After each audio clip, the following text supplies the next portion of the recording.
Ever had someone bulldoze their way through a conversation, acting like your voice doesn't matter?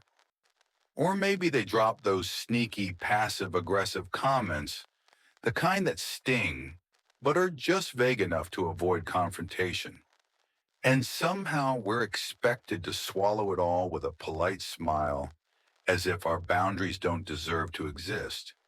Well, not anymore.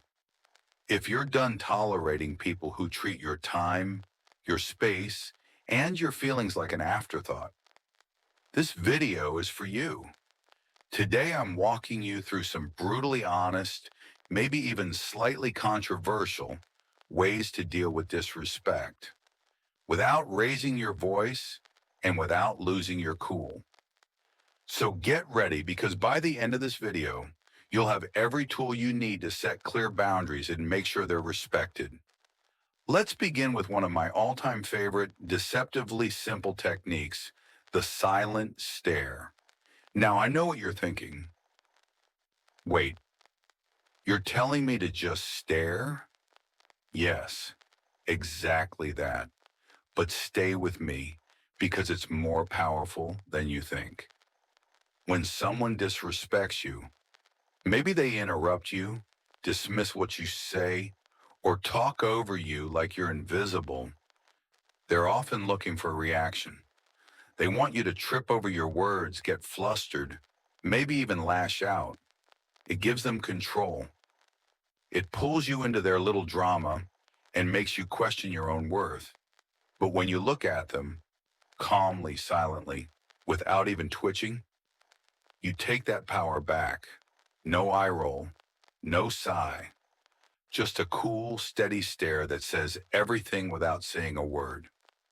There's something deeply unsettling about being met with silence when someone expects a reaction.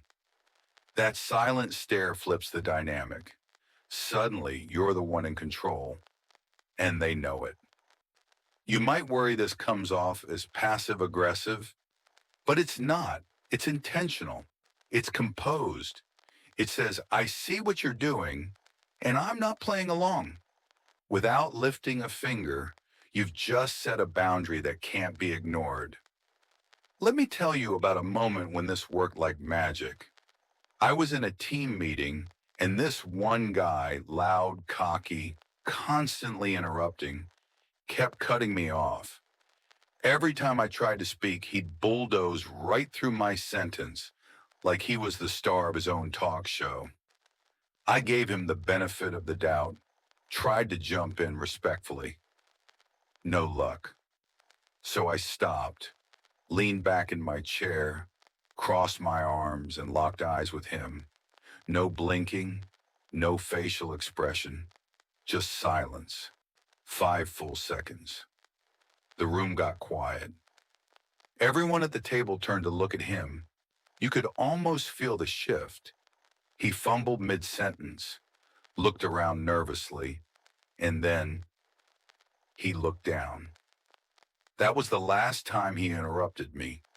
Not just in that meeting, but ever again. And here's the kicker. He started treating me with more respect, like something had clicked. He realized I wasn't someone he could steamroll. That's the beauty of the silent stare. It's not aggressive, it's not rude, but it's powerful. It demands recognition. More than that, it reminds you of your strength. You don't owe anyone a reaction just because they're baiting you. You don't have to explain yourself to someone who doesn't value you. And you definitely don't have to shrink to make space for people who don't respect your presence. This is about reclaiming your peace, your presence, and your dignity without saying a single word. And if you're wondering, what do I do when silence isn't enough? Stay with me. In the next section, we'll explore exactly how to respond when someone keeps pushing past your boundaries. Sometimes saying nothing speaks louder than 1,000 words. If the silent stare was your first quiet boundary, then let's go a little deeper. Because this technique is more than just a power move. When you embrace the silent stare, You're doing more than confronting disrespect. You're making a statement to others and to yourself. You're reminding them that you don't dance to someone else's tune.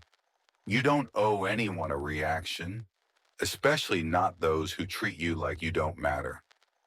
And most importantly, you don't need to prove yourself to people who've never taken the time to see your worth. This is about something bigger, reclaiming your energy, your peace, and your dignity. Far too often, when someone disrespects us, our first instinct is to defend, to argue, to explain ourselves, or worse, to laugh it off, to keep the peace, to let it go just to avoid making a scene. But the truth is, that kind of silence isn't strength, it's surrender. Now, the silent stare, that's different. It's not aggression, it's calm, it's stillness. It's quiet confidence that shows you are grounded, composed, and completely in control of your own emotions. But there's something else, something deeper. That stare, it's also accountability. People who disrespect others often do it casually, even unconsciously. They're used to getting away with it. No pushback, no discomfort, no mirror held up to their actions. But when you give them that unwavering, deadpan look, it is the mirror. You're not accusing them. You're not explaining anything. You're just letting them sit in the silence with themselves. And here's the thing. Most people don't like what they see. That's why this works. It not only disrupts their behavior, it strengthens your self-worth. Every time you hold your ground in silence, you're sending a message to yourself. Their behavior doesn't define me. Their words don't shake me. I remember a time when I used to nervously chuckle after rude remarks, or scramble to justify myself when someone questioned my decisions.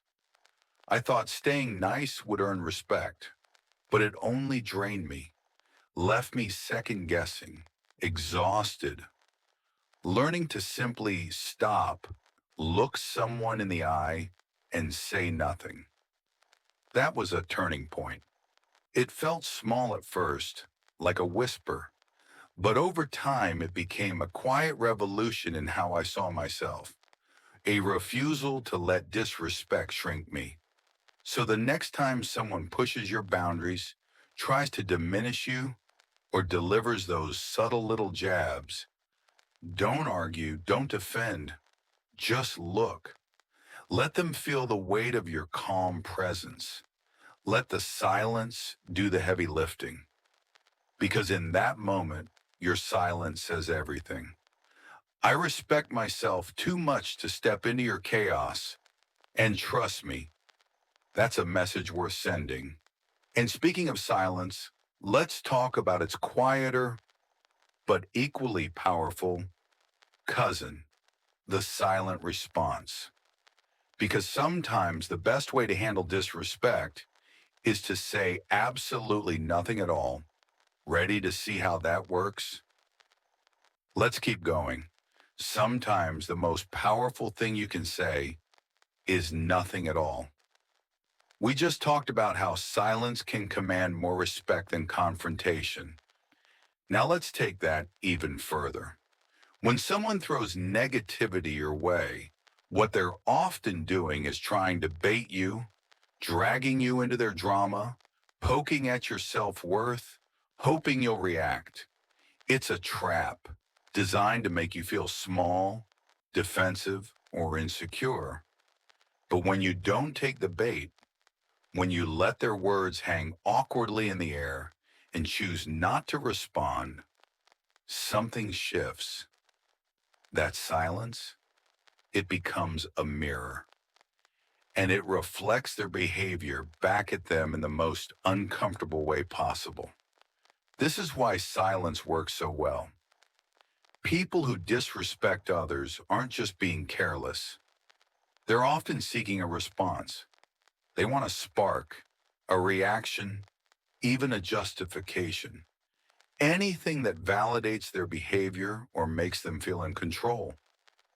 But silence quietly says, "You're not worth my energy." By refusing to engage, you're doing more than protecting your peace. You're taking full control of the dynamic. You're sending a message that you won't be dragged into their storm and that your emotional energy is reserved for people who actually deserve it. Sometimes the strongest way to speak is to stay silent.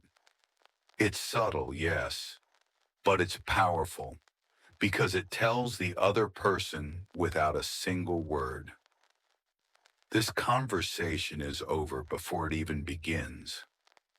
I remember a time when this clicked for me. There was someone I worked with who always had a knack for slipping in little digs, the kind that are disguised as jokes, but carry just enough venom to sting. You know the type, smiling as they say something just sharp enough to make you question yourself. One day he made a snide comment about my work, clearly just trying to get a rise out of me. Normally, I would have felt the need to respond, to explain, to push back, but not this time. Instead, I paused, looked at him, raised one eyebrow, and said, "Nothing."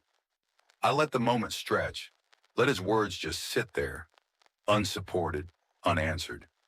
He fidgeted, looked down, mumbled something, then moved on. And you know what? He never did it again. That silence, that stillness, it was enough. It cut off the power supply to his need for control. And he felt it. That's the quiet brilliance of silence. It starves disrespect of the oxygen it needs to survive. But here's the deeper truth. When you choose silence, you're choosing yourself. You're saying, "I value my peace more than your approval." And that's not just confidence, and that's liberation. We live in a world that constantly pressures us to respond, to defend, to explain, especially to people who have no intention of ever respecting us. But when you learn to stay silent in the face of disrespect, you break free from that pressure. You start living life on your own terms. Silence becomes your shield.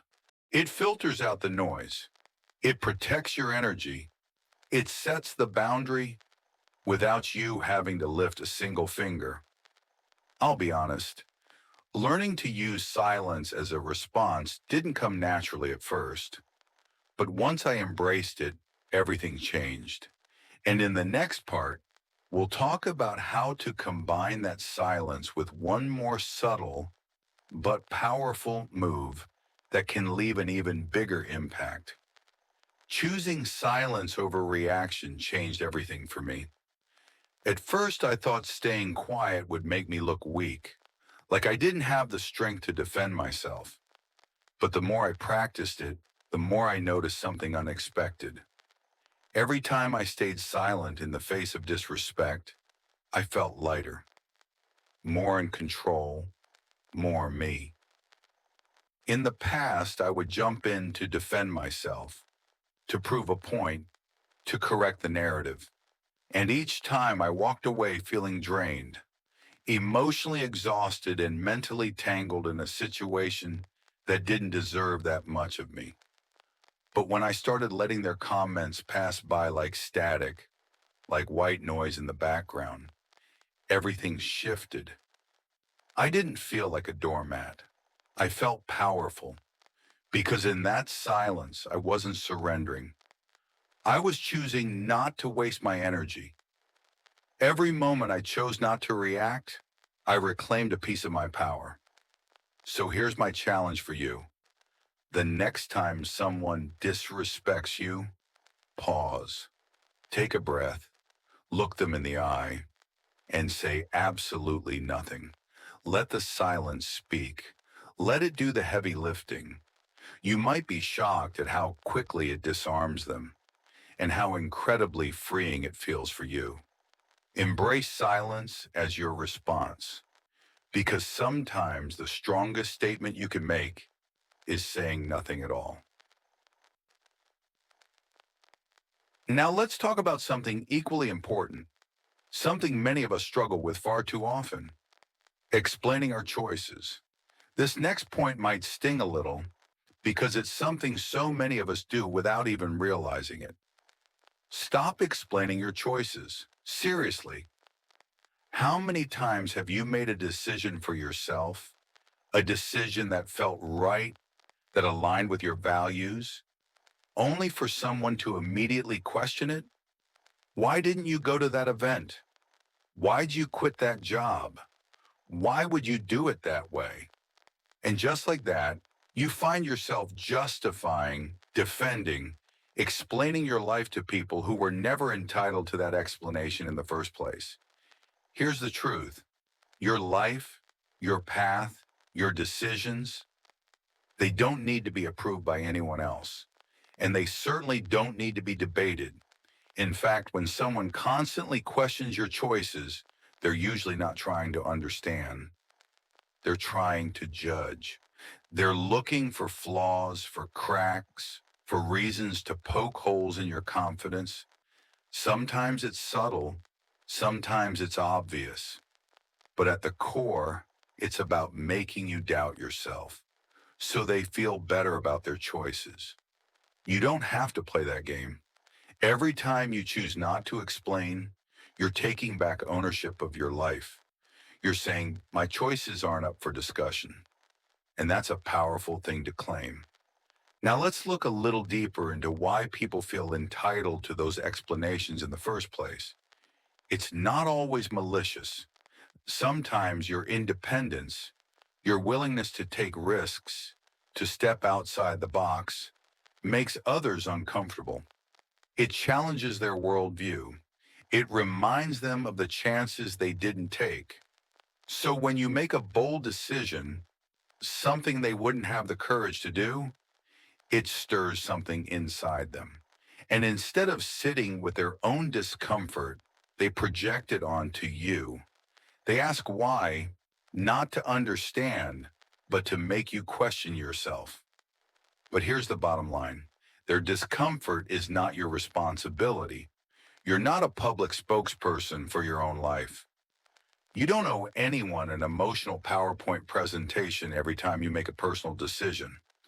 I remember when I left a secure job to chase a passion, a path filled with uncertainty, but also with purpose. And as soon as people heard, it was like I'd announced I was flying to another planet. The reactions were wild. And what happened next? Well, let me tell you, because the moment I stopped explaining, everything changed. And we'll get into exactly what that looked like in the next part. So I made the leap, a bold decision to follow my passion, and suddenly everyone had questions. In the last section, we touched on how people feel entitled to an explanation when your choices don't fit their version of normal. Now, let me tell you what happened when I stopped giving them what they wanted. As soon as I announced I was leaving my stable, secure job, the questions came in like a flood. Why would you leave something so safe? What if it doesn't work out? How are you going to make a living doing that? At first, I tried to answer them all, tried to reason with people, to walk them through my thought process. I talked about wanting more meaning, about how I had a plan, about how I'd done the research. I poured my heart into explaining, but no matter how much I said, it never seemed to satisfy them. The more I explained, the more they questioned me. It was like my effort to defend myself only gave them more to pick apart, more room to challenge, doubt, and second guess my path. And then one day something inside me snapped, in the best way. Someone asked once again, "But why would you leave that job?" And I simply replied, "Because I wanted to." That's it. No follow-up, no deep dive, just one honest sentence. And the silence that followed, it was golden. They blinked. They paused. They didn't know what to say next because I'd given them nothing to debate.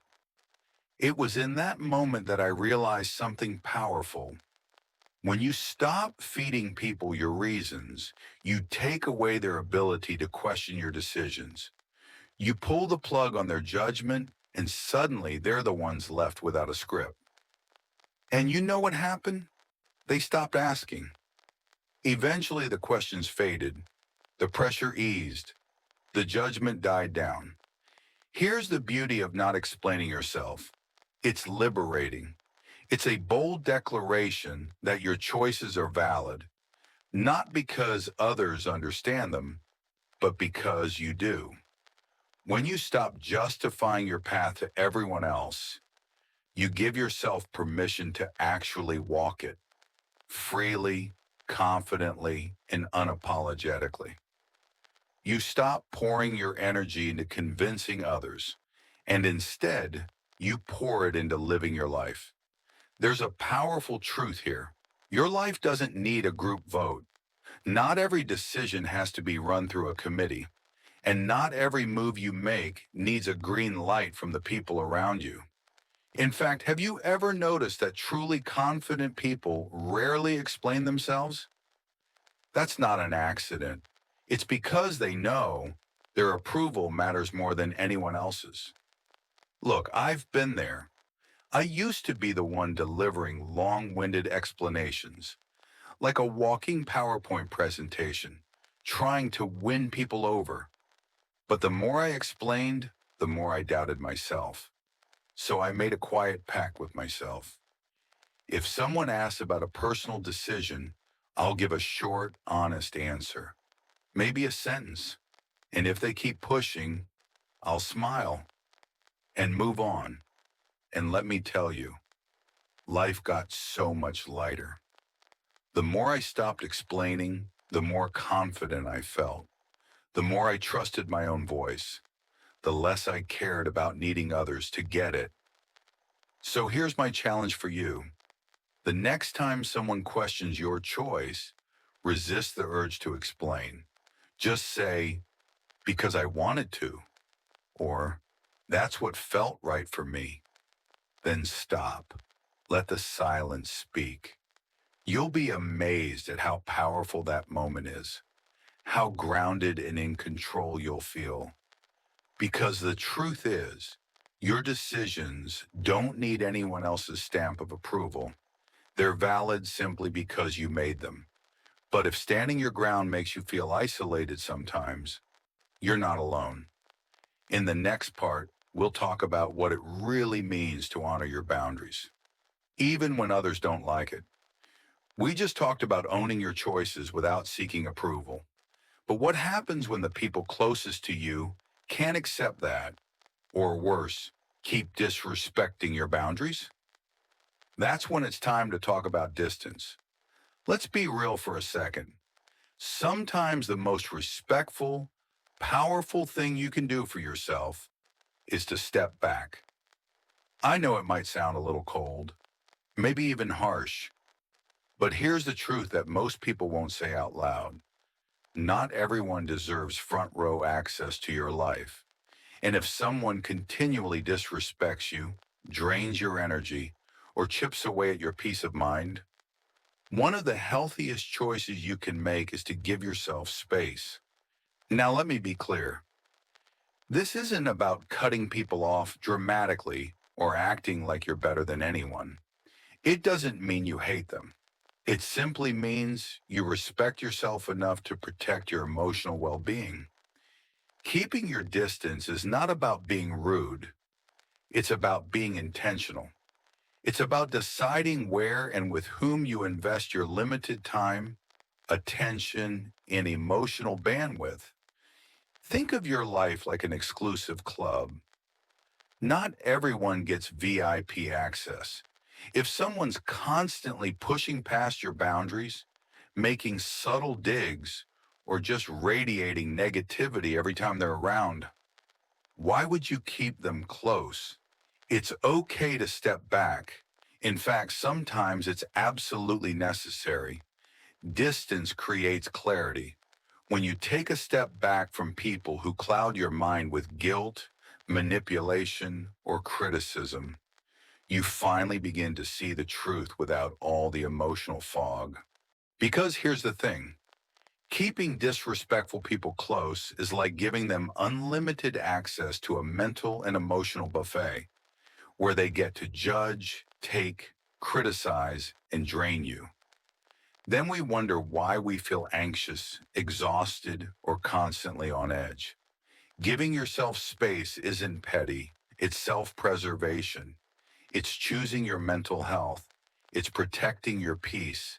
It's making room for people who uplift you, respect you, and make you feel safe to be exactly who you are. I'll share a story to bring this home. There was someone in my life, a longtime friend, who without fail had something negative to say about everything I did. My job, my relationships, even my music taste. At first, I brushed it off, told myself that's just their personality. Don't overthink it. So I kept the friendship alive. Week after week, we'd meet up. And week after week, I'd leave those hangouts feeling small, like I'd been chipped away at, one joke or jab at a time. Eventually, I realized I was walking on eggshells, bracing myself for the next backhanded comment, the next joke that stung more than it should have. One day I decided to stop explaining, stop defending, and just step back. I didn't make a scene. I didn't confront them. I simply began to limit my time. Instead of seeing them weekly, it became once a month, then less. And guess what? I felt lighter. I felt like I could breathe again. In that space, I finally saw the truth. That friendship had become toxic, and I deserved better. I deserved friends who supported me, not ones who tore me down with a smile on their face. Here's something to remember. Some people will try to make you feel guilty for keeping your distance. They'll say, but they're family, or you've known each other for years. In the next part, we're going to talk about exactly how to handle that guilt and why protecting your peace doesn't make you selfish. It makes you strong. In the last section, we explored how distance can bring clarity, freedom, and peace. But here's the deeper layer. What happens when creating that space brings guilt? Let's talk about it. It can feel deeply uncomfortable, maybe even a little taboo, to admit that someone you've known for years just isn't good for you anymore. We're taught by society to be loyal, forgiving, and endlessly nice. We're told to keep the peace, to stick it out, to give second, third, and fourth chances. But have you ever stopped to ask, at what cost? Here's the truth they don't teach you. Protecting your peace isn't selfish, it's essential. You weren't put on this earth to be someone's emotional punching bag. You don't exist to prop up people who tear you down or to serve as a constant source of validation for someone who refuses to respect you. Sometimes the clearest way to show someone that you've had enough is to stop showing up. And this goes deeper than boundaries. Keeping your distance is a powerful declaration that you are your own priority. You don't have to keep playing the role someone else wrote for you. You don't owe anyone unlimited access to your mind, your time, or your emotional energy. When you begin to create even a little space between you and people who consistently disrespect you, you're saying something profound. My well-being matters more than your approval. And that right there isn't just self-care, that's self-respect. But there's more. Distance doesn't just protect you from harm, it also makes space for healing. It allows you to redirect your focus toward the relationships that matter, the ones that build you up instead of breaking you down. The ones that inspire, empower, and see you clearly. Think about it. The more time you spend around people who value you, the more confident, centered, and fulfilled you feel. And the less time you spend around those who diminish you, the less impact their energy has on your mood, your self-worth, and your life. I used to carry so much guilt about pulling away from people, even when they treated me poorly.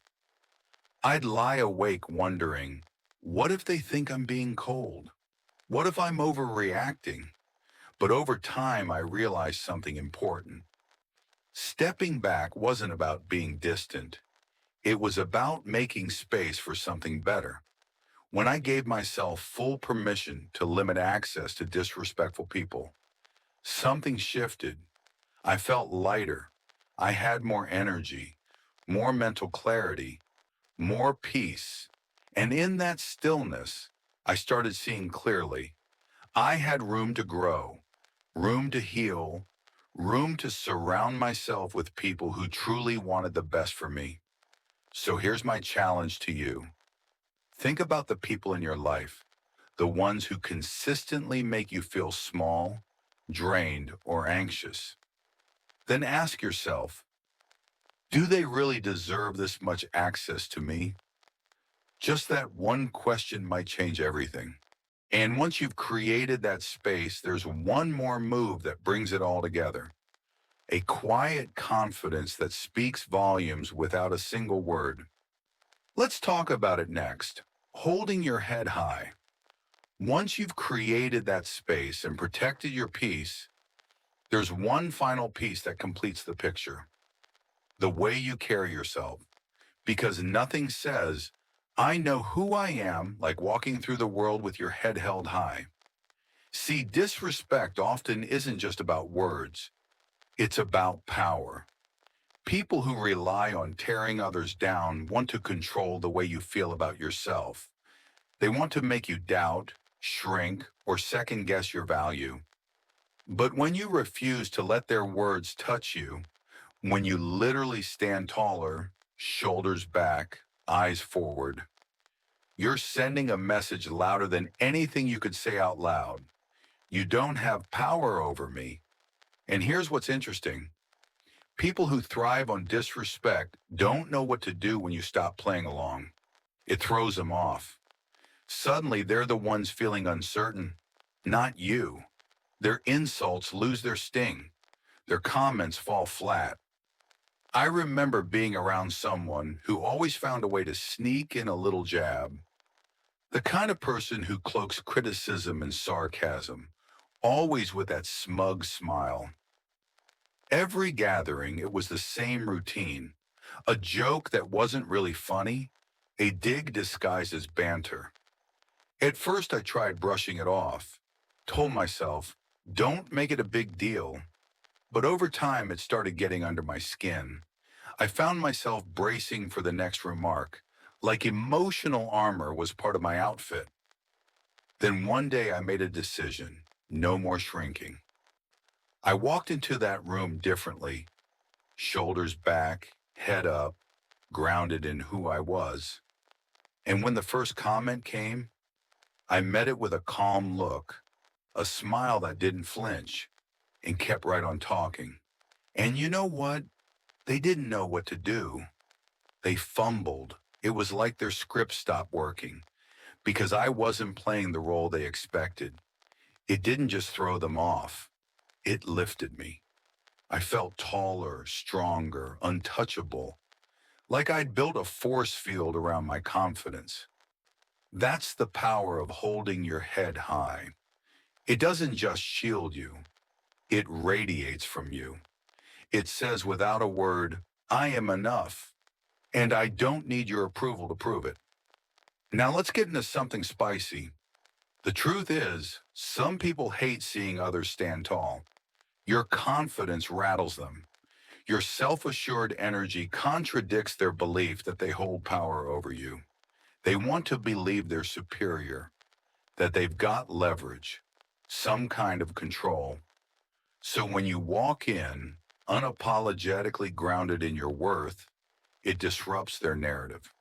And let's be real, in a society that often expects us to dim our light, especially when others feel uncomfortable with it, that kind of quiet strength makes you a target. But here's the truth you've got to hold on to. Holding your head high isn't about them. It's about you. It's about showing up in the world as if you already know your worth, as if you've got nothing to prove because you don't, as if your value isn't up for debate because it isn't. When you walk tall, you're not just moving through space, you're making a declaration. I respect myself. I deserve peace, and I'm done pretending otherwise. Because real self-worth doesn't come from validation. It's something you claim quietly, boldly, and consistently, regardless of what anyone else thinks or says. And the best part, the more you practice this posture, physically and emotionally, the less space disrespect will ever have in your life. It won't stick. It won't stay because you've risen above it. Now, as we wrap this up, let's pull all these powerful tools together: silence, distance, confidence, and talk about how to make them part of your everyday reality. We just talked about how holding your head high can quietly shut down disrespect, not for them, but for you. Now let's explore what happens when that mindset becomes your default setting. Over time, something powerful begins to happen. The negativity that once clung to you, it stops even registering. You stop noticing it, not because it disappears, but because you've outgrown it. You're too grounded in your own truth, too focused on your own path, too confident in who you are to be knocked off balance by someone else's insecurities. But let me be honest, this didn't come naturally to me. I used to shrink, literally. If someone criticized me or made a dismissive comment, I'd slouch, avoid eye contact, and do everything I could to disappear. It felt safer to go unnoticed. Like if I made myself small enough, I couldn't be targeted. But here's the truth: disappearing didn't protect me, it erased me. So I made a conscious shift. Every time someone tried to undermine me, I reminded myself, no one gets to decide my worth but me. I started practicing something simple but powerful. Every time I felt that urge to shrink, I did the opposite. I stood up straighter, held my gaze, and refused to let their negativity seep into my spirit. It wasn't just about standing tall physically, it was about standing tall mentally, because posture isn't just about how you carry your body, it's how you carry your energy. Walk into every room like you belong there, because you do. Don't minimize yourself to fit someone else's comfort zone. If they make a snide comment, let it slide past you like wind through open windows. That remark says more about them than it ever will about you. They're projecting their own fears, their own insecurities, and you don't have to carry them. So here's my challenge to you. The next time someone disrespects you, whether it's a subtle dig or a direct insult, don't flinch, don't defend, don't match their energy. Instead, pause, take a deep breath, roll your shoulders back, hold your head high, look them directly in the eye, calm, steady, as if to say, I see you, but I'm not coming down to your level. In that moment, you'll feel it, that rush of calm confidence, that beautiful inner stillness that says, I know who I am, and your words can't touch that. Because holding your head high isn't just about body language, it's a silent statement of self-respect. It's a declaration: I value myself, I trust myself, and nothing you say can shake that. And now that you've learned how to carry yourself with quiet power, let's wrap this all together and talk about what it really means to live life on your own terms, with dignity, peace, and unshakable confidence. After everything we've covered, from silent strength to standing tall, there's one truth that ties it all together. Respect starts with you. The more you value yourself, the less room there is for anyone else's disrespect to take hold. When you walk through life grounded in your worth, people feel it.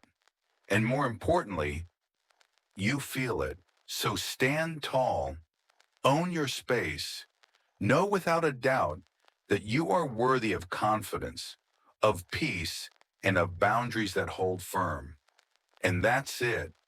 Your toolkit for handling people who just don't get it and maybe never will. Because let's face it, life's too short to waste bending over backwards for people who refuse to see your value.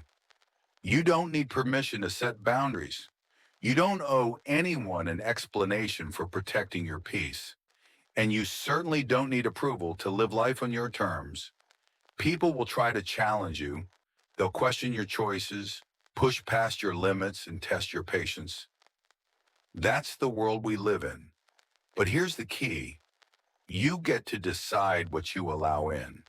You set the tone, you write the rules, you choose the standard, and the best part, the more you honor your own worth, the more the right people, the ones who respect you, uplift you, and see you clearly, will find their way into your life. This all begins with one simple truth. You are not here to shrink. You are not here to prove. You are here to stand fully in your power, with your head high, your silence sharp, and your boundaries unshakable. So walk away from what drains you, embrace what strengthens you, and never ever apologize for protecting your peace.